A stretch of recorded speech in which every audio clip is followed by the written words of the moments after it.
আমার কাছে সর্বশেষ তথ্য হচ্ছে আপনি দেখতে পাচ্ছেন বৈষম্য বিরোধী ছাত্র আন্দোলনের প্রেক্ষিতে যে কারফিউ জারি করা হয়েছে অনির্দিষ্টকালের, সেই কারফিউতে সাধারণ মানুষ বিশেষ প্রয়োজনে বের হয়েছেন এবং তারা জরুরি কাজগুলি সারছেন। আমার কাছে যে তথ্য কুমিল্লার বিভিন্ন উপজেলা থেকে আসছে তার মধ্যে হচ্ছে কুমিল্লার নাঙ্গলকোটে আওয়ামী লীগ অফিস পুরো জ্বালিয়ে দেওয়া হয়েছে আজকে দুপুরে, এবং সেখানে থানায় ইটপাটকেল নিক্ষেপ করা হয়েছে, জ্বালিয়ে দেওয়া হয়েছে। নাঙ্গলকোট রেলওয়ে স্টেশন, সেখানে পৌরসভার যে মেয়র আব্দুল মালেক তার বাড়িতে হামলা হয়েছে, প্রথম এবং দ্বিতীয় তালা সেখানে ভাঙচুর করা হয়েছে। সেখানে পল্লী বিদ্যুতের অফিস রয়েছে, পাঁচতলা এই ভবনটিতে মেয়র বসবাস করেন পঞ্চম তলাতে।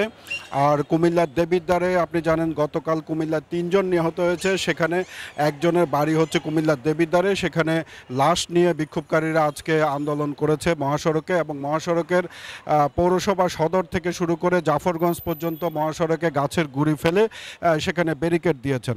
আর আন্দোলনকারীরা কুমিল্লার দাউদকান্দিতে সেখানে ঢাকা চট্টগ্রাম মহাসড়কে অবস্থান নিয়েছেন, এবং হাজার হাজার আন্দোলনকারী সেখানে অবস্থান নেওয়ার প্রেক্ষিতে সেনাবাহিনী সেখানে কাঁটাতারের বেড়া বিছিয়ে সেখানে অবস্থান নিয়েছিল বিপুল সংখ্যক সেনাবাহিনী, কিন্তু আন্দোলনকারীদের সাথে তারা একাত্মতা প্রকাশ করে সেখান থেকে তারা সরে আসে। তারপর আন্দোলনকারীরা সেখানে থানায় আক্রমণ করে এবং আওয়ামী লীগ অফিসটি সম্পূর্ণ জ্বালিয়ে দেয়। আর কুমিল্লার চান্দিনায় বিক্ষোভকারীরা সেখানে থানায় ইটপাটকেল নিক্ষেপ করেছে এবং আশেপাশের কয়েকটি বাড়িতে হামলা চালিয়েছে বলে আমরা অভিযোগ পেয়েছি।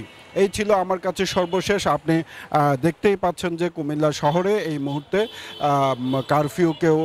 কারফিউর মধ্যেই মানুষ জরুরি প্রয়োজনে একটু বের হয়েছিলেন। এই ছিল আমার কাছে সর্বশেষ।